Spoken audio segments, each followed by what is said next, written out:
Diego Castro. Es organizado por el Decanato de Extensión de la Universidad, que es un decanato que dirige la doctora Nicolasa Terreros y un eficiente equipo de colaboradores al que se ha unido, además, el profesor Noel Daniel como intérprete en lengua de señas. Quería saludar de manera especial a nuestras expositoras, personas con las que hemos mantenido una relación muy cordial de amistad y trabajo durante mucho tiempo. Me refiero a las doctoras Walda Barrios, Guatemala, y Marcia López Rey, que están en Brasil y Guatemala. Igualmente especial para las doctoras Mariana McPherson y Deika Nieto desde Panamá, y a la moderación muy lejos de aquí, pero vive en Panamá, Araceli de León. Esta mirada es desde la percepción del género, del impacto educativo, del aislamiento, del teletrabajo, cuidado, y de la salud sexual y reproductiva. Como ven, todos son temas de mucho interés y muy pertinentes para el momento actual. Yo quería decirles que estos temas se inscriben dentro de una preocupación fundamental de la sociedad panameña y también regional y a nivel mundial, porque cuanto mejor informados estamos, vamos a tener ciudadanos y ciudadanas mucho más resilientes a esta pandemia. Son todos temas de gran interés y pertinencia en el marco de esta pandemia del nuevo coronavirus, que ha desestabilizado a la sociedad y al mundo por la velocidad de los cambios y las medidas que se han tomado para prevenir el contagio y también para atender a las personas que ya están contagiadas, por la velocidad de los cambios y el escenario nuevo, inédito e impresionante que nos está dejando esta pandemia. Este panel es parte de la proyección social de UDELAS a la sociedad nacional y regional para reflexionar y debatir sobre los temas de interés y aquellas preocupaciones fundamentales de las personas, también para la búsqueda de solución a estos problemas. Estamos complacidos de llevar adelante esta relevante iniciativa y les deseo muchos éxitos en sus presentaciones y en el intercambio informado en esta ocasión, que debe propiciar la construcción de una sociedad mucho más humana y más solidaria. Muchas gracias. Bien, luego de las palabras de bienvenida del doctor Juan Bosco Bernal, vamos a conocer un poco de la hoja de vida de nuestra moderadora. Ella es doctora en Ciencias Económicas, especialista en Género y Economía, catedrática de la Universidad de Panamá por más de 40 años, consultora de organismos nacionales e internacionales. Cuenta con diversas publicaciones, cientos de artículos y conferencias. Ha sido distinguida como una de las 100 mujeres del primer centenario de la República, 1903-2003. Mujer distinguida por la Fundación Omar Torrijos Herrera, marzo 2018. Mujer destacada en Panamá por el Parlacén, septiembre de 2018. Damos la palabra a la doctora Araceli de León, quien en adelante será la moderadora de este panel. Bienvenida, doctora. El micrófono, doctora Araceli. Ok. Nuevamente, muchas gracias por la oportunidad. Quiero agradecer a UDELAS, agradecer y felicitar a UDELAS y a sus autoridades, de manera particular al Decanato de Extensión, por esta iniciativa que nos permite dialogar sobre la pandemia desde la perspectiva de género, en primer lugar, con tan distinguidas panelistas, y para compartir también con amigos y amigas que hace rato no veíamos. Quiero señalar que este panel es importante porque se trata de promover políticas que den respuesta a la emergencia del COVID-19, pero que sean responsivas al género. Como les comentaba antes de la apertura de la conferencia, la mayoría, hay muchos paneles ahora mismo, la mayoría casi completamente de hombres. Afortunadamente hoy tenemos un panel solo de mujeres y desde la perspectiva de género, precisamente porque no queremos que nadie se quede atrás. Sobre todo porque las normas socioculturales a las cuales estamos acostumbrados hacen que hombres y mujeres tengamos roles y responsabilidades diferentes en todos los ámbitos. Por lo tanto, las consecuencias de todo lo que ocurre también son diferenciadas. En este sentido, quiero señalar que ya ha sido destacado por Naciones Unidas que más del 70% del personal de salud en el mundo son mujeres. En Panamá, concretamente, el 98% del personal de enfermería son mujeres. Es decir, las mujeres estamos al frente de la batalla, no solamente en el ámbito doméstico, sino también en el sector salud, que hoy es el más presionado. Para no dilatar esta presentación, antes de ir a la metodología y a la presentación de las panelistas, quiero que nos quedemos con una frase de García Márquez. Él dijo alguna vez: creo que las mujeres sostienen el mundo en vilo para que no se desbarate, mientras los hombres tratan de empujar la historia. Al final uno se pregunta, ¿cuál de las dos cosas será la menos sensata? Quiero que tengamos esta sentencia como marco de referencia para la reflexión. Bien, como las panelistas son las que tienen que hablar, yo me voy a permitir primero presentar a la doctoranda Walda Barrios Cli de Flaxo, Guatemala. La doctora Walda Barrios es licenciada en Ciencias Jurídicas y Sociales por la Universidad de San Carlos de Guatemala, magíster en Sociología Rural por la Pontificia Universidad Católica del Ecuador y candidata a doctora en Sociología de la Pontificia Universidad de Salamanca. La doctora Walda integró el primer grupo asesor de la sociedad civil para ONU Mujeres. Ha recibido la medalla ONAM y el sello Vilma Spin a mujeres que se han destacado por la defensa de los derechos de las mujeres. Ha ejercido la docencia universitaria desde 1980, coordinadora del programa de estudios de género y feminismo de la Flaxo, sede académica Guatemala. La doctora Barrios nos conversará sobre el aislamiento social desde la perspectiva de género. Con ustedes, la doctora Walda Barrios Cli.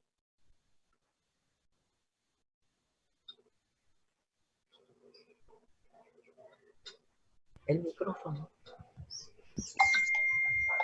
Muchas gracias, muy buenos días. En primer lugar, quiero agradecer a UDELAS y a su departamento de extensión, a la doctora Nicolasa y al doctor Juan Bosco, por esta posibilidad de hacer este intercambio. Y también mencionar, antes de iniciar, el que se creó y formamos parte, tanto UDELAS como Flaxo, también Marcia, de un observatorio sobre la equidad de género en instituciones de educación superior de América Latina.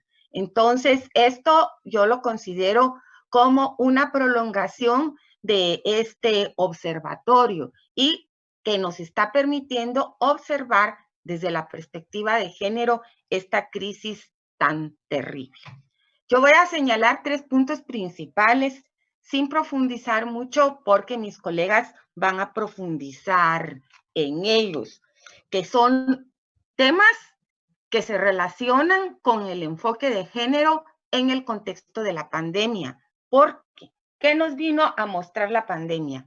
2 cuestiones. Una primera es que la desigualdad social hace vivir la pandemia de manera diferente. No es lo mismo el confinamiento en un espacio físico en donde las personas tienen, como diría Virginia Woolf, su cuarto propio, que en espacios pequeños y reducidos, en donde el hacinamiento motiva pues conflictos, confrontación, y por eso es también el incremento de la violencia doméstica. Entonces, ¿qué nos vino a mostrar la pandemia? Primero, estas desigualdades sociales que la hacen vivir de manera distinta, pero también las desigualdades de género. Las desigualdades de género que por el sistema patriarcal en que hemos estado y que ya lo señaló Araceli con respecto a los roles, han sido una constante. Sin embargo, en el contexto actual se marcan con más rudeza, literalmente rudeza. El confinamiento ha tenido entonces 3 consecuencias graves, en especial para las mujeres. El primero es la desatención a la salud sexual y reproductiva, de la cual pues ya nos va a hablar después la doctora Deika. Pero como se está priorizando como tema y problema de salud la pandemia, los derechos sexuales y reproductivos no están siendo atendidos. Y luego las mujeres temen salir de sus casas a buscar esta atención. Entonces vamos a encontrar acceso restringido a los métodos anticonceptivos y por lo tanto incremento de las situaciones de embarazos forzados y no deseados. Ya el Fondo de Población de Naciones Unidas ha señalado con relación a este momento el incremento también de los embarazos en niñas y adolescentes. Entonces, ese es el primer gran tema, la desatención a la salud sexual y reproductiva y la falta de acceso a métodos de planificación familiar e incluso a atención prenatal y postnatal. El segundo gran tema es el incremento de la violencia intrafamiliar. La violencia contra las mujeres, incluso el femicidio, ya había sido planteado como un problema, incluso como un problema de salud pública. Ahora, con el confinamiento, la violencia ha aumentado. En general, en todos los países de América Latina se han mostrado mucho incremento de esto y menos denuncias. En Guatemala, que es el país en donde yo vivo, se había logrado que aumentaran las denuncias por violencia. En el contexto en que nos encontramos, ya no se denuncia. ¿Por qué?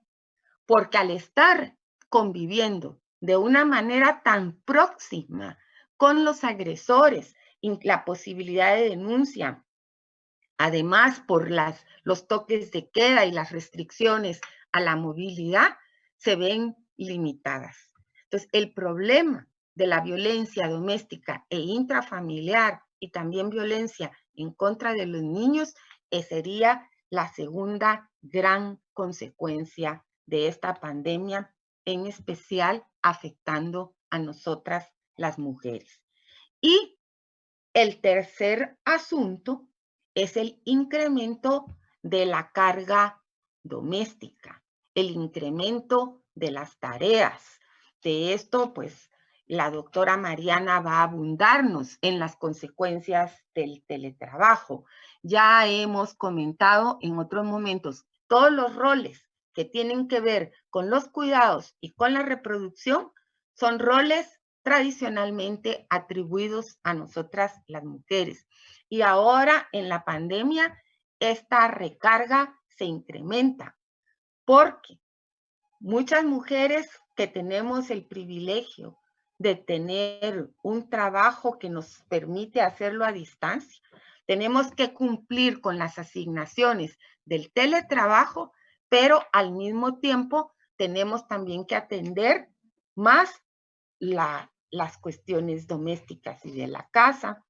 El papel de la educación lo va a abordar Marcia, pero las mujeres están haciendo, además del rol de madres, el rol de maestras y con el poco acceso a recursos tecnológicos, porque en muchas casas de cierto nivel social, de cierta clase social, pues posiblemente había una computadora y acceso a internet. Pero si se tienen 3 hijos o hijas y todos necesitan acceso a la máquina, en las casas no hay acceso a tantos equipos como integrantes de la familia. Entonces, ¿cómo cada niño o niña de estos va a estar cumpliendo sus tareas escolares con limitaciones de acceso a tecnología, a señales de internet? Y esto vuelve a recaer sobre las madres. Colegas que tienen cierta situación social relativamente privilegiada, precisamente se han estado quejando de esta situación, de tener que cubrir el rol también de maestras. Entonces, a los roles tradicionales de madres cuidadoras se añade ahora el de ser maestras, enfermeras, hacer servicios domésticos y toda la recarga del trabajo de cuidado de manera tremenda. Entonces son 3 áreas fundamentales: el acceso a salud reproductiva, la posibilidad de poder hacer el teletrabajo y la educación a distancia en condiciones no tan dramáticas, porque es que el confinamiento además está afectando la salud mental de las personas y es otra cuestión que ya se puso en la agenda de discusión. O sea, cómo la pandemia afecta la salud mental con el incremento de las tasas de suicidios a nivel mundial. En lo que todavía no tenemos, y eso sería una investigación a hacerse posteriormente, es cómo se dan estos suicidios por género. En el programa de estudios de género y feminismos de Flaxo, realizamos una investigación de suicidios en niñas y adolescentes por embarazo forzado no deseado producto de violencia sexual. Una situación muy dramática, porque la menor de las niñas suicidadas tenía 13 años y la más vieja, llamémosle la de mayor edad, 19 años. Entonces, fueron casos que estudiamos desde el programa y hay una publicación que se puede encontrar, consultar en la página web de Flaxo sobre este problema central de suicidios en niñas y adolescentes por embarazos forzados no deseados, producto de violencia sexual por un pariente cercano. Por lo general, el padrastro o el propio padre. Entonces, todos estos problemas sociales que ya teníamos de expropiación de las mujeres de nuestros cuerpos y de cosificación y de vernos como servidoras domésticas permanentemente, todo esto, o sea, las grandes brechas de género se incrementan y se visibilizan con la pandemia, igual que se incrementa y se visibiliza la desigualdad social y la desigualdad de clases. La pandemia ha venido entonces a desnudar las brechas que existían, pero no solo a desnudarlas y hacerlas evidentes, sino a incrementarlas. No es lo mismo ser madre en una familia en donde hay un hijo o hija única a ser madre en una familia numerosa, en donde tienes que atender y resolver múltiples problemas. Y peor aún, en las familias monoparentales, en donde la madre es cabeza de familia y por lo general su trabajo es un trabajo que depende de la cotidianeidad. Por ejemplo, las mujeres que hacen comida para vender o que vendían en los mercados y que por las restricciones a la movilidad y al confinamiento no pueden salir de sus casas a trabajar. Entonces, nos encontramos en una coyuntura en la cual un problema de salud pública ha visto a poner en evidencia las grandes brechas sociales, o sea, la desigualdad social en su conjunto, pero en específico la vulnerabilidad que padecemos las mujeres por la condición de género. Yo acá cerraría mi intervención porque varios de los temas que yo he tratado de manera, pues, abuelo y pájaro, mis colegas van a profundizar el problema de la educación y cómo se ve en este contexto y sobre todo la cuestión de los derechos sexuales y reproductivos y la sobrecarga que produce en las tareas de cuidado el confinamiento. Muchas gracias y quedamos, bueno, dentro del foro esperando los complementos.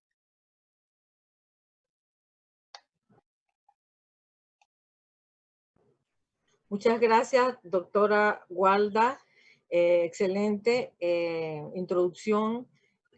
Con el apuro de empezar, aunque la doctora Walda estuvo perfecto en el tiempo, se me olvidó mencionar que cada panelista tiene 10 minutos.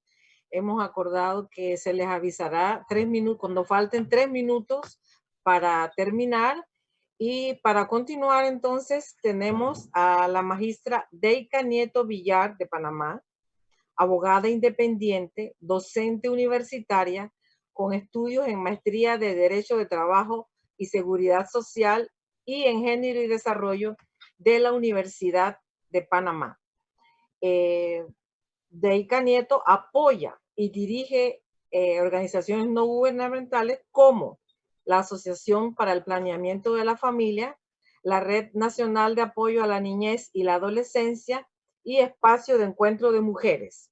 Y Deika Nieto acaba de ser designada en la Junta Directiva Global de la Federación Internacional de Planificación Familiar. Ella nos hablará sobre el confinamiento y la salud sexual y reproductiva que ya de alguna manera ha introducido la doctora Walda. Bienvenida, Deika, adelante.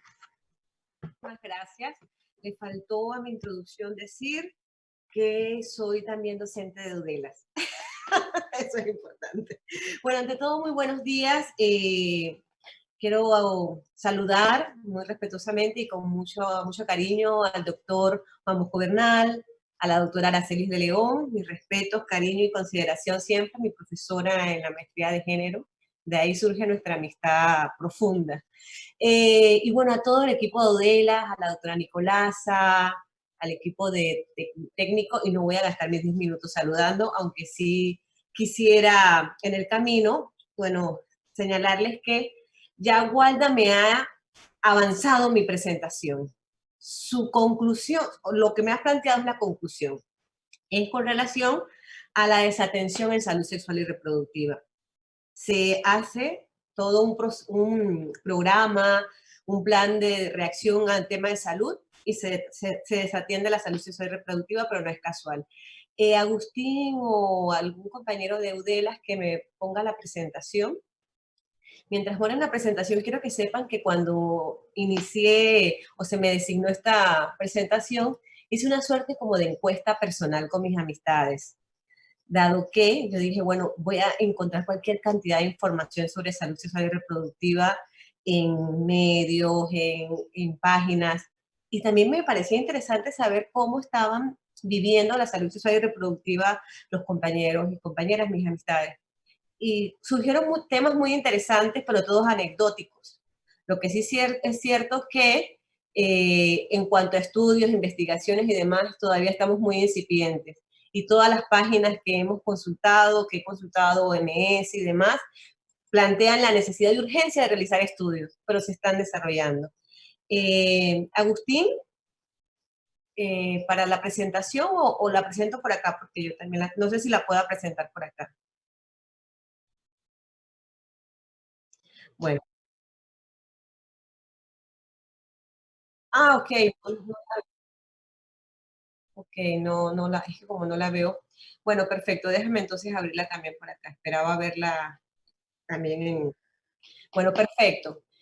La primera filmina que coloqué en mi presentación, no sé si estarán viéndola, es esta bella foto que hizo Udela, este bello flyer, que está precioso, y además es un tema histórico, porque definitivamente hablar sobre este tema en un momento donde ni siquiera tenemos claridad de muchos temas es un reto, es un desafío, pero al mismo tiempo es también necesario y urgente, dado que nos encontramos en una situación de desatención, como dice Wanda, pero también de riesgo permanente a nuestras mujeres.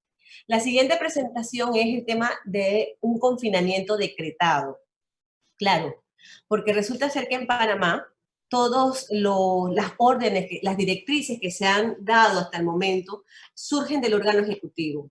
Y comenzamos desde el 17 de marzo con un orden de toque de queda, que así se llama en Panamá, la prohibición de salidas en un horario estipulado, que luego pasa y se amplía, y que luego trasciende y se va más allá y llega hasta a decretar órdenes de salidas según el sexo, por días, y restringido horarios. O sea, vamos cerrando la posibilidad de movilización cada vez más, de una manera más rigurosa.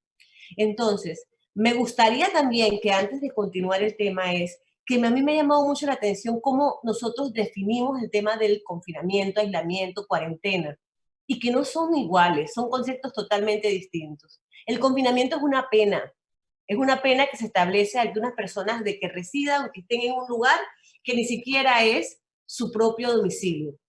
Es decir, confinamiento lo vemos desde un aspecto negativo.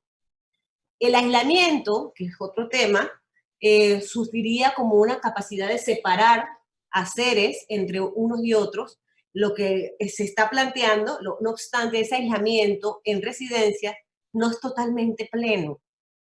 Y para finalizar, el tema de la cuarentena, que también tiene una condición médica, que es para evitar la transmisión de ciertas enfermedades, de ciertos virus y demás, pero acá en Panamá esa cuarentena se plantea o se establece para aquellas personas que han sido, que poseen el virus, o sea, que se han enfermado o que tienen ese periodo posterior o previo en donde se tienen que aislar. Entonces son momentos distintos, porque una persona no enferma, pero en cuarentena, tiene todas sus habilidades, todas sus condiciones y está activa, incluyendo en el aspecto de sexualidad. Pero esa persona es un riesgo y está en una casa. Y se han dado situaciones, me estoy adelantando un poco a mis opiniones, es que estas personas que están en cuarentena, que están en casa, que no saben si tienen el virus, le exigen tener algún tipo de relación sexual coital a sus parejas, lo cual es casi un abuso sexual porque resulta ser que las personas están poniendo en riesgo a su propia pareja en estas circunstancias. Siguiendo entonces, la siguiente, no estoy viendo si van, me encantó esta presentación. Yo fui presidenta de APLAFA por muchos años y ahora soy asesora y voluntaria, así que le he pedido a APLAFA que me mande información de lo que ellos tienen, de sus atenciones. Y yo comienzo con esta presentación que salió en Facebook, en donde ellos plantean una propuesta que me encantó, que hacer durante la pandemia. Se plantea todo: usar mascarilla, lavarse las manos, limpiar y desinfectar objetos, mantener distancia, y se coloca como un ítem importante utilizar tu método anticonceptivo. Resulta ser que esto no está ni en el paquete de recomendaciones de salud sanitaria que se están dando, y mucho menos en nuestras bolsas solidarias o nuestras bolsas de comida y demás, se incluyen muchas veces hasta ni el método anticonceptivo ni las toallas sanitarias para las mujeres, que son de necesidad esencial en las mujeres de todo tipo. Entonces resulta ser que este cuidado esencial nos está preocupando porque no se ve como una prioridad. Pero resulta ser que la salud sexual, que es un estado de bienestar físico, mental y social, y no solamente es la mera ausencia de la enfermedad, o sea, no tienes que estar enferma para que cuidemos la salud sexual de nuestra población. Y la salud reproductiva, que es todo lo que tiene que ver con ese bienestar físico y demás, y lo que tiene que ver con la reproducción y el cuidado, créame que no está siendo priorizado por el gobierno ni las medidas sanitarias. Yo les podría decir como un tema anecdótico que muchas de nuestras clínicas en APLAFA, que yo apoyo, estuvieron cerradas por muchas semanas, por dos razones. Una, los pacientes no iban, las usuarias no podían llegar a atenderse. Y lo segundo, los médicos se negaban a asistir a brindar esa atención por el riesgo que suponía la atención del contagio del virus. Lo cual es lamentable, pero que es una realidad. Entonces, estas personas, muchas personas, usuarios llamaban para ser atendidos, algunas personas nos pedían si dábamos salvoconductos y decíamos, no, tiene que llegar acá, le podemos dar la constancia de la cita, pero no le podemos dar un salvoconducto, no somos autoridad. Lo cual fue lamentable porque hay personas que tienen que atender. Primero, muchas personas tienen que cuidar su salud sexual, desde infecciones de transmisión sexual, desde problemas diversos que tienen que ver con la detección oportuna de todo este tema del papilomavirus humano, la posibilidad de cáncer, tantas campañas que realizamos de solicitud a la población, de que se hagan sus exámenes a tiempo, de la detección oportuna, y resulta ser que en este periodo hemos descuidado ese llamado de atención. O, si no, o sea, obviamente no se pueden atender, pero buscar mecanismos para enfrentarlo. Entonces, en cuanto a este tema, nos preocupa la desatención, como dice Juan. Seguimos entonces con el tema del toque de queda. El toque de queda no solamente nos restringió la posibilidad de movernos, sino la de buscar atención. Muchos centros y muchas atenciones médicas están todavía totalmente cerradas o restringidas, o sea que todavía no le están brindando la atención, y esa dificultad de movilización se convirtió en una restricción a la posibilidad de ser atendido. Entonces resulta ser que ahora se ha diseñado la posibilidad de unas consultas virtuales, pero créanme que en tema de salud sexual y reproductiva se requiere muchas veces ese contacto físico con las personas, y eso se está desarrollando. Pero más allá de eso, una de las mayores preocupaciones que se tiene es cómo se están obteniendo los productos para la anticoncepción, porque tenemos problemas de llegar, de movernos. Pero si tenemos que decidir entre hacer el supermercado para comprar comidas y alimentos y métodos anticonceptivos, ¿qué va a priorizarse? Y, como dice Wanda, se van a generar muchos embarazos no deseados, entre otras situaciones, sobre todo el tema de las infecciones y enfermedad, y también el problema, el acceso a la información. Pero antes de esto, ¿qué teníamos en Panamá? En Panamá no teníamos una situación muy buena. De hecho, tenemos años tratando de avanzar propuestas legislativas y políticas para atender la salud sexual y la salud reproductiva de la población. Y si bien hemos hecho pequeños avances, todavía no lo hemos logrado.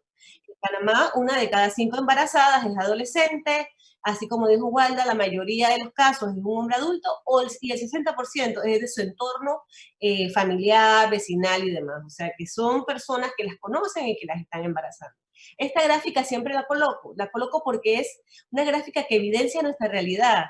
Vemos cómo en el censo del 2010 detectaron a 19 mujeres que tenían 19 mujeres de 19 años que tenían hasta 9 hijos. 9 hijos. Es decir, esas niñas comenzaron a tener hijos desde los 10 años. Y esto es una realidad. Mucho embarazo en adolescentes, a pesar de que desarrollemos muchas campañas, hagamos mucha incidencia, se mantiene esta realidad, y esta realidad no se daba en un confinamiento, o un aislamiento, en una cuarentena, se daba en otras circunstancias. Ahora, ¿qué estará pasando en esas casas? O sea, el tema este de la investigación que dijo Wanda me movió, me mueve, porque estos temas nos mueven. Es lamentable que lo vivamos. Pero también, con relación a Panamá y su realidad, también Panamá se destaca por ocupar, que no es ninguna gloria, ningún honor, es lamentable, el tercer lugar en los casos de VIH en la región centroamericana en relación a la cantidad de población que tenemos. Muchos no se han detectado, se habla que hay más de 20.000 personas que no conocen su situación de infección y demás. También tenemos una epidemia de papilomavirus humano que es muy grave, porque eso hay que atenderlo oportunamente y en tiempo, y resulta ser que este aislamiento no nos está ayudando a la detección temprana. Una vez, una investigación que hizo Susan Komen hablaba que la cercanía del acceso a los servicios de salud salvaba vidas. Ahora imagínense en esta realidad, ni siquiera estamos hablando de la cercanía, estamos hablando de la posibilidad de acceder. Y bueno, también Panamá tiene una población que es muy joven y que tiene el virus del VIH. La siguiente presentación son presentaciones que me proveyó el director, la directora ejecutiva de APLAFA y el subdirector, a quien le agradezco que nos hayan compartido esta información, en donde se ve claramente cómo disminuye de marzo a la fecha la prestación de servicios en la organización. Vemos cómo en las gráficas y cómo también en la literatura podemos evidenciar que las cifras han disminuido, y resulta ser que si ya nosotros atendíamos de 10 personas que atendíamos, 9 eran mujeres y 1 es hombre, ahora es peor. El estigma es el mayor problema que tratamos en el tema de la atención a los hombres, y ahora en estas circunstancias es mucho peor. Pero esta situación afecta no solamente el tema de las consultas, sino que cómo estará la salud de estas personas. La siguiente presentación nos dice que se han desarrollado consultas obstétricas, ginecológicas y urológicas. No obstante, vemos como de esas 396.419 que tuvimos en el 2019, en el 2020 se han disminuido, como vimos en la anterior presentación, en la anterior filmina, que es la que nos dice qué ha pasado de marzo a la fecha. Y de enero a 15 de mayo, si están viendo la gráfica, vemos cómo se desploma la atención. De 6.125 previamente a llegar hasta 877 asistencias, y siendo mujeres y 73 hombres. O sea, este panorama que ya en realidad la situación era grave, y este panorama nos dice urgentemente tenemos que actuar y tenemos que hacer un llamado de atención no solamente a las autoridades, sino que a la propia población, porque están dejando de lado muchas situaciones de enfermedad, porque o sea, no es prioridad, lo dejamos de lado. Un poco lo que siempre hacen las mujeres, postergamos nuestra atención personal por ver otros temas, pero en estas circunstancias se agrava. La presentación que estoy viendo es la caída de los servicios en la situación de pandemia, menos de 43.000 servicios brindados en comparación al 2019. O sea, 43.000 personas que no hemos podido atender en estas circunstancias. Y luego, la de otra presentación, y también una segmentación que se hace por tipos de edad, por servicios brindados, la caracterización de servicios brindados por APLAFA. Yo le quiero agradecer mucho a APLAFA, también quiero agradecerle mucho a la licenciada Dora Rosemena del UNFPA, Dayanara Salazar, si me están escuchando, María Fernández, por el apoyo que nos han dado, porque nos pusimos a buscar información debajo de las piedras para presentarles. Ya me falta nada más saludar a mi mamá y a mi papá. Ese es un chiste panameño cuando saludamos a la gente. Pero bueno, la siguiente presentación son ideas que quiero plantear y dejarles para el debate posterior. Hay estudios que se han realizado, y sobre todo en China, que han identificado en el semen rastros del COVID. Hay personas a favor, plantean que no, que fue contaminación de la muestra, que cómo se pudo obtener y demás. Pero esto ya por sí solo es una señal de alarma, porque resulta ser que hay personas con la enfermedad que no dejan de tener el interés de tener relaciones sexuales con su pareja. Y esto afecta entonces a las mujeres. Lo segundo, el tema es que también hay personas que son asintomáticas. Entonces resulta ser que estas personas, porque el estudio lo que decía era que se le detectaba el COVID cuando tenían la enfermedad. Posterior o en la recuperación posterior no se le identificó rastros del COVID, pero en ese momento es grave y peligroso. Y les puedo garantizar que a las personas que están en estas circunstancias no les están dando la recomendación o le están indicando que no pueden tener relaciones sexuales. O sea, de repente no se los imaginan que una persona pudiera tener esa necesidad en ese momento, pero sí está pasando. Bueno, en la saliva ya sabemos que sí, que existe. Entonces, ya es otra situación que se incluye en la situación que tiene que ver con salud sexual y reproductiva. En uno de los videos que me mandó también el doctor Roberto Epifanio de la SPOC de Panamá, la Sociedad de Ingenieros, me planteaba que no se le está dando atención emocional a las pacientes que tienen, por ejemplo, las que están embarazadas o las que tienen algún tipo de problema de salud sexual, no se les está dando ese acompañamiento emocional y se les recomendaba a los ginecólogos que lo hicieran. También darle prioridad e incluir en esas bolsas de comidas y demás el acceso a los anticonceptivos. poner en el tapete el abuso sexual y confinamiento, y sobre todo la posibilidad de acceder a la anticoncepción de emergencia, porque ya antes del aislamiento era difícil obtenerlo, algunas farmacias hasta pedían recetas. Ahora es muy difícil esto, y si no, tratar de ver cómo le facilitamos el acceso a estas víctimas de abuso en confinamiento. El tema de la detección temprana y es oportuno para este tipo de enfermedades, cánceres y demás, y eso es urgente que lo veamos. El ITS, embarazos no deseados, ya lo vi, contactos virtuales. Ustedes saben que en esta pandemia se ha incrementado el tema de los contactos virtuales a través de programas, apps y demás. Esto es más riesgoso todavía. No conoces a la persona, le haces un contacto virtual y quedas. Y eso está pasando. Y mucho, sobre todo en los jóvenes, porque es de su manera ahora de ligar y se está dando. ¿Cómo se está dando? ¿Se están protegiendo? ¿Hay algún tipo de seguridad o protección? No lo sabemos. También tenemos que poner en el tapete el tema del placer, porque resulta ser que forma parte de nuestra salud y nuestro bienestar. Y ese tema del placer como parte de nuestra caracterización humana nos está viendo y se está postergando y se está diciendo, pero eso lo tenemos que, sobre todo las mujeres, que lo tenemos siempre constreñido a que no, al pecado y demás, pero eso lo tenemos que discutir. Y bueno, no vemos de manera diferenciada la realidad de las poblaciones indígenas, jóvenes adultos y jóvenes, porque cada población de esta tiene una manera de enfrentarlo de manera distinta. No sé si vieron el tema de la población de Veracruz, que está, Coscura creo que se llama, que está aislada totalmente. Viven, no sé, 20 personas en cada casa. O sea, ¿cómo tú puedes realizar una intervención con esta población, en estas casas, con este tipo de hacinamientos? Y así lo vamos viendo en diferentes lugares de las áreas urbanos marginales de Panamá, rurales, poblaciones indígenas.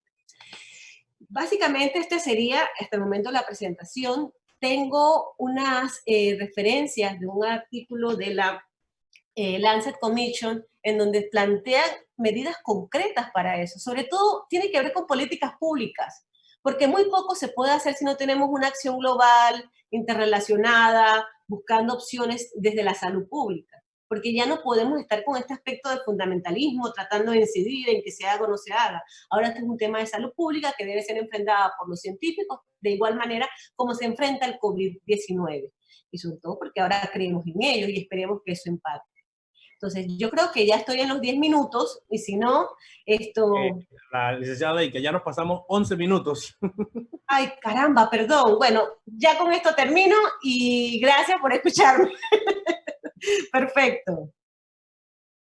Muchas gracias, Deika. Excelente. Has puesto sobre el tapete el problema de las necesidades prácticas de las mujeres, que obviamente no están en el horizonte de los hombres. Hablaremos más sobre eso. Le vamos a dar la palabra, porque el tiempo corre, a la doctora Mariana Archibalde McPherson.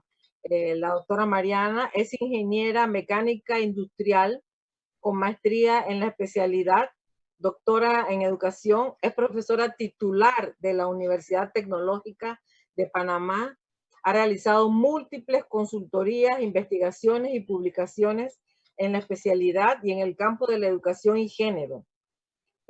Ha sido directora ejecutiva de la Agencia Centroamericana de Acreditación de Programas de Ingeniería y Arquitectura entre 2006 y 2009, y dirigió los primeros procesos de acreditación universitaria en Panamá, en CONEAUPA, entre 2010 y 2013. No he dicho que si yo me pongo a leer los currículums de esta señora, se va la hora, así que yo he hecho una cápsula.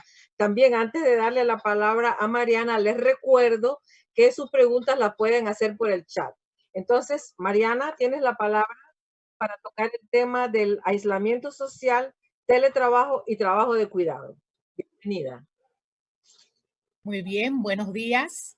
Es un placer compartir con ustedes este panel. Se me ha asignado el tema de teletrabajo y trabajo de cuidado desde el punto de vista de las mujeres en este aislamiento. Y no sé si se verá la presentación porque en la anterior no se vio, pero bueno, vamos a capela. Teletrabajo, para empezar y tener un marco, todos sabemos que es una forma de trabajo flexible de una organización en donde el que trabaja, el teletrabajador, no está en las oficinas centrales de la empresa. Y eso significa que el teletrabajo se puede dar o desde el domicilio o desde algún centro de teletrabajo que esté cerca del domicilio, en donde van varias personas de diferentes empresas a hacer ese teletrabajo. Como es de esperarse, entonces el teletrabajo normalmente es para algunos trabajos en donde se maneja información, se utilizan algunas plataformas y se requiere mayor nivel de conocimiento porque se analiza información, se trabaja por resultados y se envían informes. Dicho esto, el teletrabajo no es lo mismo para una mujer que para un hombre. Si bien algunos beneficios son iguales para todos, sabemos cuáles son los beneficios y lo vamos a decir rápidamente. En primer lugar, pues los desplazamientos. Hemos eliminado esto de tener que desplazarnos un tiempo improductivo y ese tiempo lo podemos utilizar más con nuestras familias. Alguna autonomía para aquellos que tienen una personalidad independiente, que les gusta asumir responsabilidades, ese teletrabajo también lo facilita. Y otros asuntos que parecen nimiedades, pero que no lo son, como es el vestuario, las relaciones con los compañeros, que no tienen que saludar de todas maneras a quien no quiere porque se lo encuentra en el trabajo. Entonces, esas son algunas ventajas. Tiene más tiempo para su familia, entre comillas. Sin embargo, las desventajas no son las mismas, porque no es lo mismo, como decía Walda al principio, un hombre en cuarentena que una mujer en cuarentena en su casa. Y no es lo mismo porque en esta situación, por ejemplo, en esta crisis, ya eran más los hombres que hacían teletrabajo que las mujeres. Porque las mujeres se dedican más, como decía la moderadora al principio, a trabajos de cuidado de otros. Su moral está desarrollada con base en tener mayor cuidado de otros y en asumir más responsabilidades.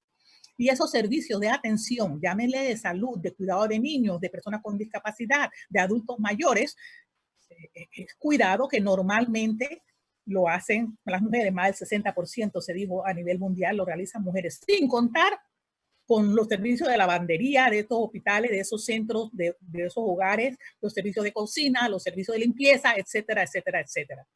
De manera que la mujer pasa a hacer lo mismo en su casa, o lo que hace en su casa lo hace afuera. Crece con eso y es formada así, no es que nació así. Entonces, eso le crea un problema en la casa porque se le hace muy difícil establecer límites entre la jornada laboral del teletrabajo y la que se le paga y la jornada laboral que no se le paga, pero que también realiza en el trabajo doméstico. Y ahora es mucho más difícil porque ese trabajo doméstico lo tiene que hacer, a lo mejor lo hacía antes, pero lo hacía mientras los niños estaban en la escuela o lo hacía mientras los niños estaban en la guardería o en el Centro de Desarrollo Integral Infantil, o lo hacía mientras los niños estaban con los suegros, pero ahora los niños están ahí en casa, porque o están con educación a distancia o no están en la escuela. Y además, como decía la que me antecedió en salud sexual, también tiene al compañero en casa. Para los efectos de violencia, vivir con el agresor más tiempo puede ser muy peligroso. Entonces, es muy común escuchar a ella decir, niños, cállense, dejen a papá trabajar. Es menos común escuchar al papá decir, niños, cállense, dejen a mamá trabajar. Pero por si fuera poco, también se dijo que ella tiene que ser maestra. Antes no tenía que serlo necesariamente, o lo poco que hacía lo hacía después que regresaba de su jornada laboral. Pero ahora resulta que el niño pide ayuda durante el trabajo a distancia en la escuela, o ella tiene que ver cómo lo entretiene con actividades productivas en casa y ver cómo se turnan el equipo, si nada más hay uno o dos, entre el teletrabajo del papá, el teletrabajo de ella y los niños. Entonces, eso crea un triunvirato, una trilogía de jornadas de la cual la mujer no se puede separar. Maternidad, trabajo doméstico y teletrabajo. eso no existía en dónde enviar a los niños o había creado una posición laboral al contratar a alguien para que hiciera esas labores domésticas por ella. Ahora esa asistente doméstica no está en casa, si la tenía, así que ella tiene que hacer ese trabajo. Es claro que en algunos hogares ha habido cierta corresponsabilidad y el varón, si está en casa, si es una familia con papá y mamá o hay un abuelo, asume parte de las responsabilidades, por ejemplo, de ayudar a los niños en la escuela, a distancia o en la casa con actividades que los desarrollen. Pero eso no es en la mayoría de los casos. Y por otro lado, tenemos que aprovechar en los casos en donde eso se haya dado para no volver atrás después de la pandemia, lograr que esos buenos hábitos se desarrollen aún más. Porque el trabajo doméstico ha sido subvalorado y ahora esta crisis lo que ha hecho es poner en evidencia el valor que tiene, no solamente el trabajo doméstico de limpieza y de lavado y de cocina, sino del cuidado de los niños. Hay algunos otros elementos que es importante ver y que tienen que ver con salud. Por ejemplo, cuando hablamos de teletrabajo, en situaciones normales, la empresa puede asumir los costos del equipo que va a usar el teletrabajador o teletrabajadora, de la luz, de la depreciación del mobiliario, de la limpieza del área, de la silla ergonómica, del software, de todo lo que se necesite para hacer el teletrabajo. Y si el teletrabajador no es un empleado de la empresa, sino un independiente, él incluye esos costos en el precio que cobra por su trabajo. Pero ahora, en esta pandemia, no ha habido tiempo de eso. No ha habido tiempo ni de capacitar a nadie. Y entonces, los recursos del hogar, si son suficientes, si eran suficientes, ahora tienen que compartirse, como ya dije.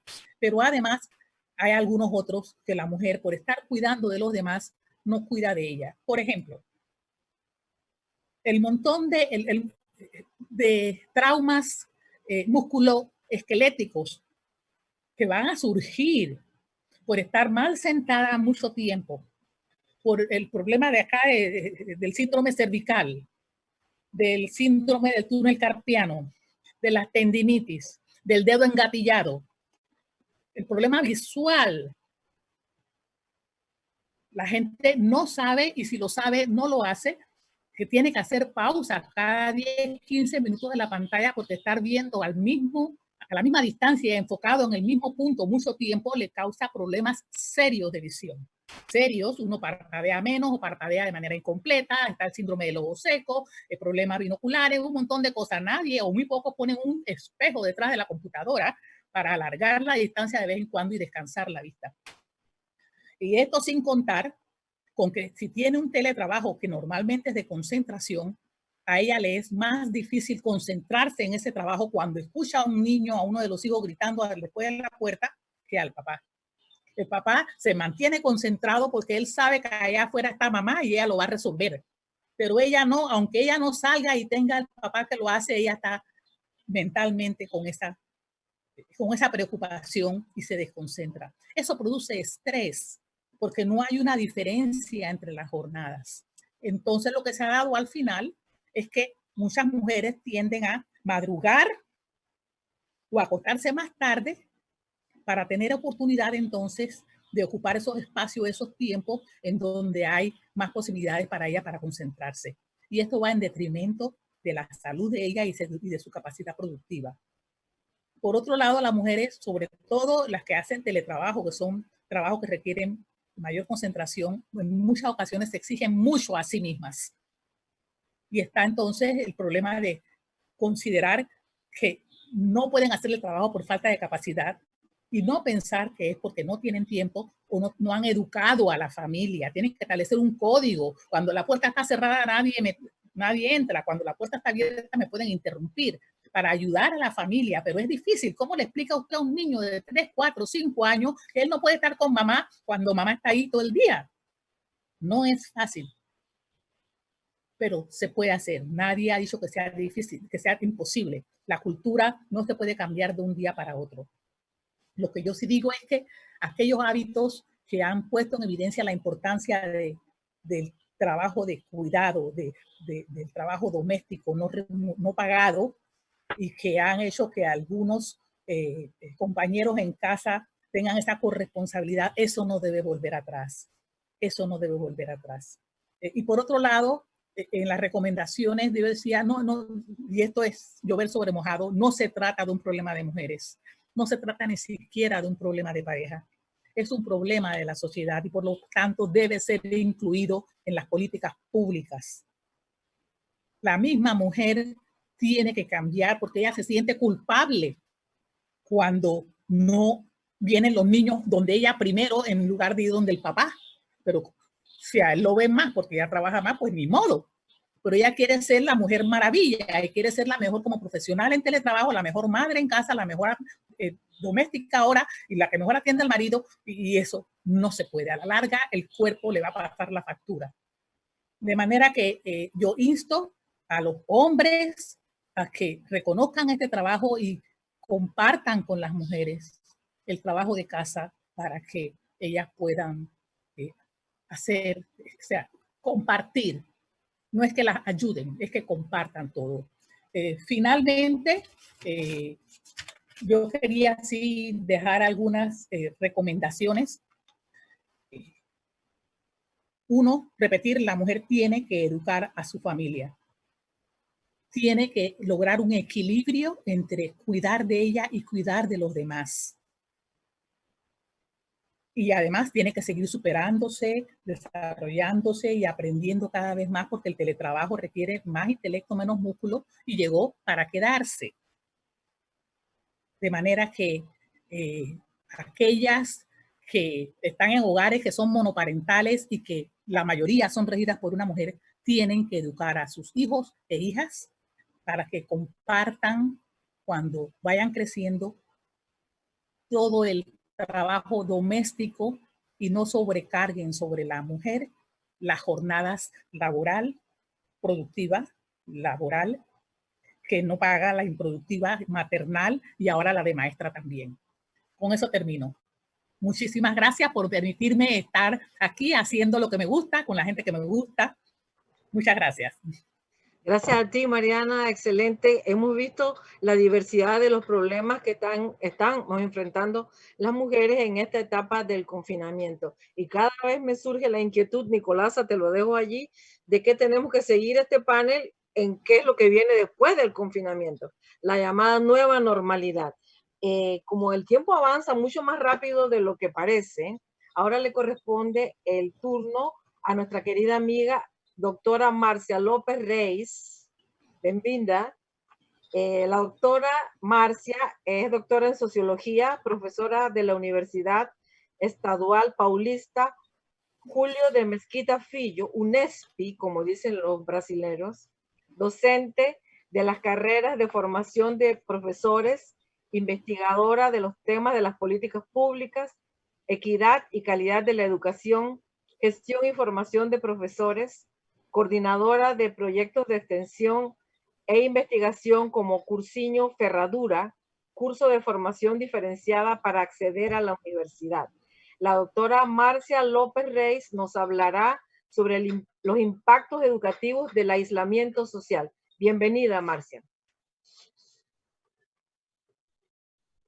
Olá, companheiros, olá, equipo. Muchísimas gracias, Araceli, por la presentación y la simpatía de decirlo en el buen portugués, la institución desde la cual hablo, pero en estos momentos desde mi casa. Muchísimas gracias por Macpherson, Deika, Walda, han sido perfectas las intervenciones. Yo creo que esto es un poste muy bueno cuando se queda al final para hablar de un tema como cambios educativos o impactos educativos. Me gustaría muchísimo agradecerles al profesor Juan Bosco que nos acompaña, igual Diego y toda la gente que está por aquí. Es muy bueno saber que estamos en esto. Miren, Agustín, si puedes poner la segunda diapositiva, ya verán que yo he pensado que podría hablar de este tema desde los impactos institucionales, profesionales y personales. Y desde la mirada y la perspectiva de las mujeres, dos puntos, dos lugares me interesarían muchísimo. Lo del doméstico, que llamamos de privado, y luego lo del público. En el doméstico, la condición de las madres, las amas de casa, las jefes o cabeza de familia, y luego del público, las profesionales, que somos nosotras de modo muy relevante en los temas de los cuidados. Y por fin, las docentes que son universitarias y las mujeres que son docentes de la universidad. A mí me gustaría muchísimo hacer con una referencia de comienzo a un sociólogo portugués que ojalá os conocéis, que es Boaventura Sousa Santos. Y una obra muy interesante que se llama Al sur de la cuarentena, empieza diciendo: cualquier cuarentena es siempre discriminatoria, más difícil para unos grupos sociales que para otros. Pues nada, estamos hablando exactamente del grupo de las mujeres que, como han comentado muy bien mis compañeras panelistas, este sitio, este rol de cuidadora se cambia a una idea de educadoras. Porque miren, el proceso todo del cuidado que tiene con sus hijos, que tiene con sus alumnos, que tiene con su familia, que tiene con su entorno, siempre se cambia en una educación de algún aspecto. Y lo veremos cómo esto se queda todavía más complejo cuando está en la situación de confinamiento, que Beca nos ha aclarado y hecho la diferenciación perfecta. Son cosas distintas. Aislamiento social, cuarentena, confinamiento, son modos distintos de atacar el tema de la pandemia, pero eso no significa que sea el único, que sea la única forma. Entonces son modos distintos de hacerlo, y en el confinamiento, por supuesto, el tiempo y el espacio se cambian de modo muy complejo. Y la complejidad de este cambio seguro que va a hacer con que tengamos algunas asimetrías que hacia un determinado momento estaban visibles, ahora se quedan invisibles. Están en la casa, no se sabe exactamente lo que pasa. Si tiene, por ejemplo, alguna idea de los temas todos que cambian y que perpasan y que traspasan esto de la educación como responsabilidad de nosotros. Lo que a mí me interesa muchísimo perceber es que, como ahí sí, la tercera diapositiva, por favor, Agustín, es que el tema del cambio educativo es muy importante y tendríamos que hablar con un poquito más de espacio y de tiempo, porque algunos ya están pasando por ahora casi con una situación de emergencia. Por ejemplo, lo de la enseñanza remota, que se puede hacer, que no se puede hacer con la gente que no ha sido formada para eso. O sea, tendremos un primer problema que es ahora, cambios para este momento. Pero estos cambios de este momento, algunos van a seguir. Y los que van a seguir, que estarán en el futuro, van a enseñarnos que la sociedad se adapta. ¿Y por qué se adapta? Porque la gente se adapta. Y la gente se adapta por un proceso de educación o de formación. Por supuesto, por eso la cita de Paulo Freire, que hemos visto ahí. La educación no cambia la sociedad, cambia las personas cambian la sociedad. Entonces, lo que vemos ahora, por ahora, es exactamente un tiempo muy corto, y este tiempo y espacio muy distintos hacen con que tengamos el tema este de la educación como uno de los procesos más importantes. Como han visto por las charlas que me anticiparon, la idea de la salud como un carácter de prevención, de educación, pasa por ahí. La idea de la economía, cómo vamos a ser profesionales, personas, las relaciones, las instituciones, sobre todo en este momento que podríamos pensar desde la educación, cómo van a cambiar, qué cambios seguirán, qué cambios tendrán que ser profundizados, porque seguro está que la cuarentena y los procesos de estos hacen con que la diferencia, la distinción, la inequidad, la desigualdad se ha profundizado ya en estos días con el tema de la pandemia. ¿Qué haremos para salir de ahí si habíamos hecho como que un camino muy largo y en algunos momentos queda ahora como un quiebre, como que un cierre de algunas posibilidades? Algunas otras se abrirán, seguro que se abrirán por la educación. Y en esto impactarán las instituciones, nuestra manera, forma de sermos profesionales y sermos, por ejemplo, personas distintas. A mí me gustaría muchísimo darles, por ejemplo, un dato que tiene que ver exactamente con este cambio como profesionales docentes en las universidades. En Brasil ya tenemos ya muy claro esto, ya confirmado, que los números de artículos escritos por mujeres se ha disminuido un montón. Son cosas por encima de 85%. Y entonces, como vemos, como estas mujeres que son docentes universitarias, que no son de la educación parvularia, donde nosotros somos la mayoría, la enseñanza básica, donde nosotros somos la mayoría, vamos a creer y exactamente pensar que, como define algunos autores, las mujeres como cuidadoras del mundo, somos efectivamente educadoras. Y en esto estamos por reinventarnos como personas, como profesionales y como parte de nuestras instituciones. He quedado un cartoon antes que, no sé si han podido mirar, el cambio del sitio. Cuando tendríamos hace algunas décadas, hace un tiempo, en que los papás se pondrían en contra de sus hijos y para preguntarle o reflexionar bajo, por ejemplo, el tema de una evaluación, o por qué no han sacado sobresaliente. Y luego, en el momento, ahora que estamos viendo algunos padres, algunas madres, sobre todo las madres en este momento, hacen el rol de una maestra. No han sido preparados para esto. Y esto hace con que casi que un efecto en una cadena de relaciones que va a cambiar todo desde este momento que no habíamos siquiera pensado que íbamos a vivir en el comienzo, la segunda década del siglo XXI. Por ahora serían esas las cuestiones. Creo que quedan un montón de participaciones a charlar. Muchísimas gracias por estos comienzos de discusión, reflexión, y seguimos. Muchísimas gracias. Increíble que nos hayamos podido poner de acuerdo y casi hace una hora exacta que empezamos. Para redondear el tema, aunque hemos visto que es interminable, y desde ya creo que queda planteada la segunda mesa, Nicolasa, ya se verá cuándo. Quiero dejar abierta a las 4 panelistas algunos comentarios que han llegado.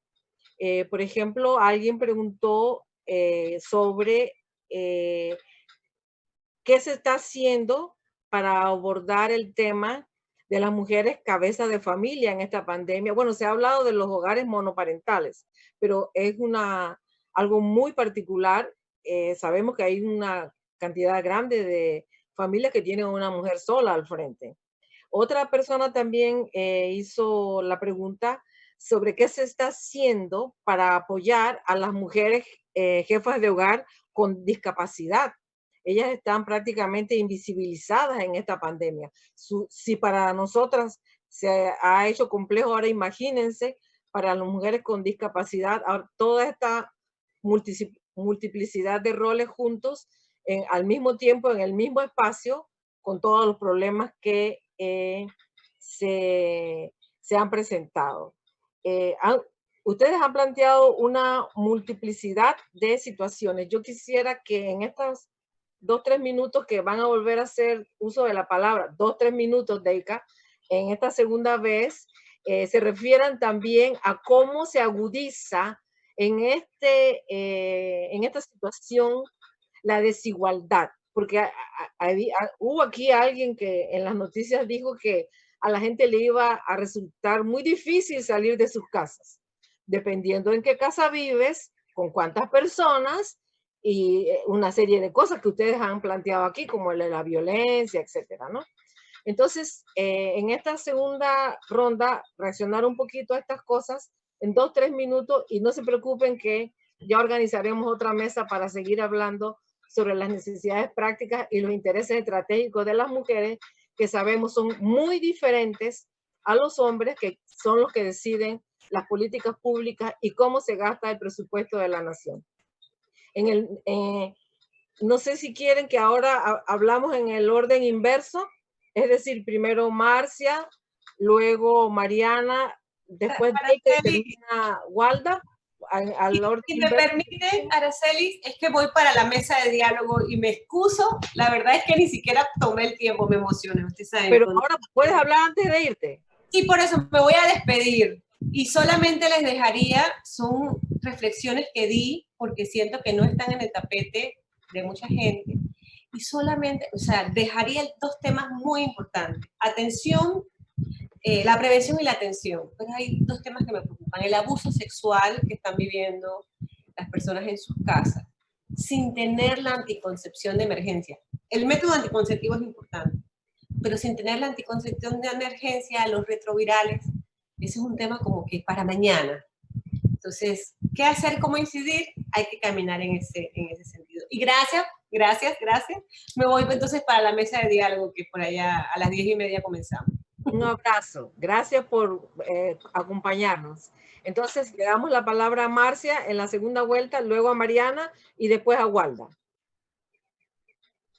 Gracias, Deika. Gracias, Araceli. Bueno, miren, lo que se pasa con las jefas de familia para nosotros es algo muy importante, porque antes de la pandemia no se pasaban políticas públicas que de alguna manera se puede poner de relieve esta condición. Sí, que tendríamos algunos modos, por ejemplo, de distribución de renta que pudiera hacer con que las madres o las mujeres que fueran jefas, cabezas de familia, pudieran recibir algo más. Pero con en estos temas, ¿basta con que esto se pase? Por supuesto que no. Son necesarias otras actitudes, otras actividades, otras intervenciones a nivel de las políticas públicas que pasan por la educación. Algún modo de recapacitación, algún modo de formación, algún modo de reinvención tendrá que pasar.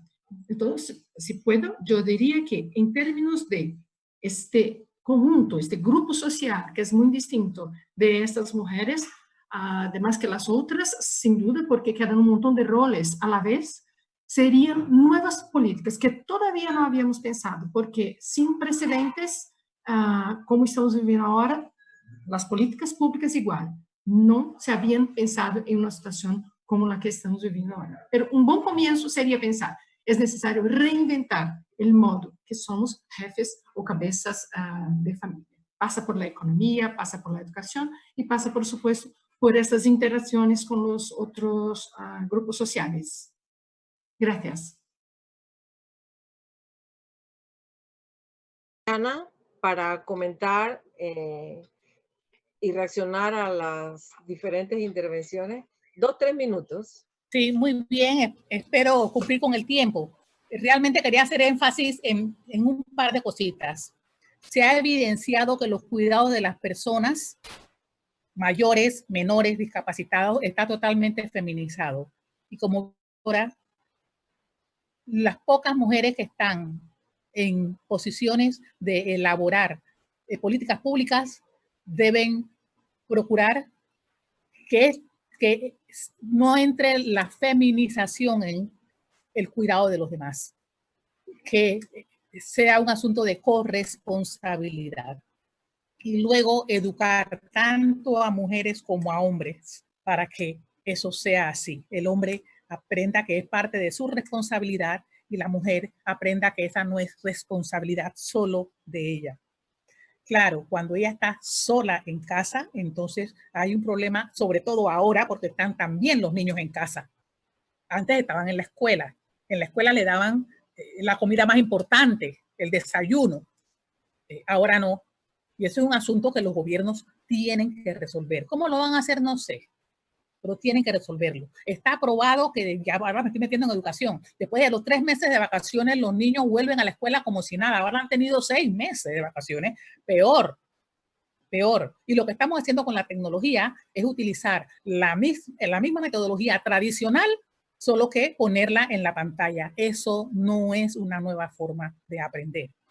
Así no vamos a desarrollar el pensamiento crítico en los niños, así no lo vamos a desarrollar la parte humanística, la parte de humanidad, el contacto físico, las relaciones personales, las habilidades blandas. No sé cómo se van a desarrollar con una pantalla fría. Y menos ahora que cuando vuelvan a la escuela les ponen un círculo alrededor para que le teman a los demás y no se les acerquen. a los otros niños. Eso es lo que va a venir después y eso hay que contrarrestarlo con otras actividades para que esa parte humana que nos caracteriza como seres humanos se desarrolle. Lo otro es que la mujer misma tiene que hacer algo por ella. Algunas se sienten que están trabajando todo el día, pero por supuesto porque no se cuidan ellas mismas, no establecen límites. Quieren ser las mejores maestras del mundo cuando ellas no estudiaron magisterio y como ahora, porque nos ha obligado a cambiar sin haber aprendido, sin haberlo planificado, sin habernos preparado. De manera que lo que tengo que decir es que sí, la mujer tiene que educar a su familia y si es educar a los niños y niñas y no criarlos siguiendo el patrón con el que ella fue criada. Eso es todo. Gracias. Gracias, Mariana. La doctora Walda para reaccionar a las preguntas y los diferentes comentarios. Adelante, Walda. Bueno, muchas gracias, Araceli, para hacer un poco un cierre. A las ciencias sociales nos gusta mucho crear conceptos. ¿Por qué? Porque la conceptualización es una forma de aprender en el sentido de comprender, de apropiarse la realidad.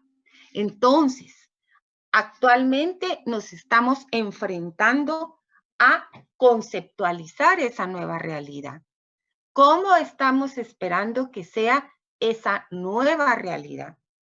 Yo coincido con la doctora Mariana en que las cuestiones virtuales nunca van a sustituir, por ejemplo, a la docencia presencial, sobre todo en la formación en los primeros años. Sin embargo, esta nueva realidad nos debe de llamar a replantearnos los roles, como también señaló Mariana, el hecho de que debemos de distribuir de manera equitativa los trabajos del cuidado entre todos los integrantes de una unidad doméstica. Pero no es solo un problema de cómo nos relacionamos las personas entre nosotras mismas. Fundamentalmente es un problema del Estado. Cómo nuestros diferentes estados están abordando o deben abordar estas circunstancias que ha creado la pandemia desde las políticas públicas. Entonces, no tenemos que perder de vista esa dimensión. Es cierto que las personas individuales tenemos una responsabilidad, pero el máximo responsable son los estados. Entonces, el principal reto que enfrentamos como ciudadanía es que los estados han dado respuestas autoritarias. O sea, para enfrentar una situación que se escapó totalmente de control, han recurrido al autoritarismo y a las medidas de restricción. Entonces, ¿cómo conciliar eso? Y luego, el balance que tiene que haber en las políticas sociales. Las políticas sociales habían estado descuidadas. En Guatemala, cuando tuvimos un gobierno socialdemócrata, se hicieron las transferencias monetarias condicionadas que se usaron mucho en Chile y en México. Entonces son cuestiones, medidas de política pública que van a tener que pensarse para restablecer la economía. Entonces la pandemia nos pone en grandes retos sobre el modelo civilizatorio que hemos estado teniendo. Es una crisis de este modelo civilizatorio y también, para no verlo solo negativamente, es una oportunidad de replantearnos cómo nos vamos a relacionar, pero no solo entre nosotras, sino cómo el Estado se va a relacionar con su ciudadanía, organizando políticas públicas más eficientes y sabiendo encauzar los recursos públicos. Claro, esto es muy difícil porque la pandemia también ha afectado la economía y la producción, pero esperemos que todo esto sirva para a la larga tener relaciones más equitativas y más justas. Muchas gracias de nuevo, Araceli. Muchas gracias, Audelas. Muchas gracias a ustedes, excelentes panelistas. Yo no sé si está por ahí Nicolasa, me imagino que sí, pero está demostrado que esta conversación hay que continuarla por varias razones. Primero, porque hemos dejado en el tapete el gran problema de la salud sexual y reproductiva que no está siendo atendido desde las políticas públicas en este momento. Por ejemplo, a mí me pareció brillante lo que planteaba Deika, porque en las famosas bolsas de apoyo solidario no hay toallas sanitarias. Nadie piensa en eso, ¿ya? Cuando es una necesidad práctica de las mujeres, igual que los anticonceptivos, ni hablar de la violencia doméstica que ahora no hay para dónde salir huyendo. Además, en este sentido, quiero decir, añadir a lo que le señalaba Walda hace un instante, de las medidas pensadas desde el Estado, desde un punto de vista androcéntrico totalmente. Efectivamente. Pero no solo eso, sino además desde un privilegio de clase, desde un privilegio de clase alta, que ni siquiera concibe, no se imagina que hay un sinnúmero de viviendas donde simplemente no hay agua, hay una docena de niños, se vive en 2 cuartos hacinados, es decir, hasta qué punto se puede estar confinados, que era un término que aquí se polemizaba también, si era confinamiento, cuarentena o aislamiento. Es importante ver esas variantes, pero cuando uno legisla o toma decisiones no solo desde un punto de vista androcéntrico, que ya es patético, sino además desde un privilegio de clase, ya sencillamente la política pública no funciona. Y es lo que estamos viendo en la realidad. Entonces, por eso es que yo creo que sí, este panel va a tener que continuar, porque definitivamente esta pandemia ha agudizado la desigualdad en América Latina desde todo punto de vista. No solo la desigualdad de género, la desigualdad económica, la desigualdad social, la desigualdad política, la desigualdad educativa, porque hay miles de niños y niñas que simplemente no tienen acceso a la tecnología.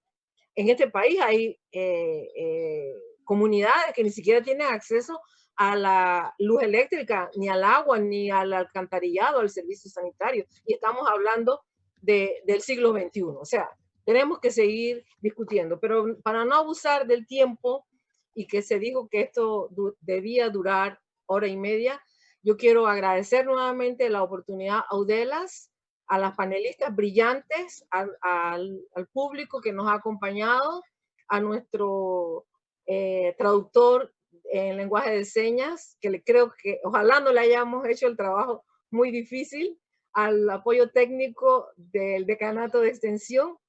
Y quiero cerrar con otro pensamiento de Gabriel García Márquez. Ustedes recuerdan que yo empecé con un pensamiento de García Márquez que lo voy a leer nuevamente para los que no estuvieron desde el principio. García Márquez dijo alguna vez: creo que las mujeres sostienen el mundo en vilo para que no se desbarate, mientras los hombres tratan de empujar la historia. Al final uno se pregunta, ¿cuál de las dos cosas será la menos sensata? Decía Gabriel García Márquez. Pero en otro pensamiento brillante con el cual quiero cerrar, él decía: en todo momento de mi vida hay una mujer que me lleva de la mano en las tinieblas de una realidad que ellas conocen mejor que los hombres y en las cuales se orientan mejor con menos luces. Ese pensamiento resume todo lo que hemos estado hablando en esta mañana. Muchas gracias a todas y a todos. Un beso. Bien, agradecemos a la doctora Araceli de León por esta excelente moderación, también a nuestras panelistas. A nombre del Decanato de Extensión, darles las gracias a cada una de ellas por la ponencia que han desarrollado esta mañana. Queremos recordarles que una vez termine este panel, en unos minutos se subirá al canal de YouTube de Audelas Universidad, este panel para que lo puedan compartir También si desean dejarle algunos comentarios, lo pueden hacer a través de este chat de Facebook. De seguro nuestras conferencistas van a poder darle respuesta a aquellas dudas que se quedaron sin resolver. Les agradecemos a nombre de la UDELAS y deseamos que pasen una excelente tarde. Gracias. Adiós. Saludos a todas. Araceli, no fue difícil. Navegué como pez en el agua. Gracias. Chao. Gracias, amigas. Bueno. Excelente, gracias. Saludos. Gracias, Nicolasa. Abrazos a todos. Seguimos. Walda, muchas gracias, Walda, Marcia, Mariana. Estuvieron Chao, fabulosas. A ustedes. Seguimos. Chao.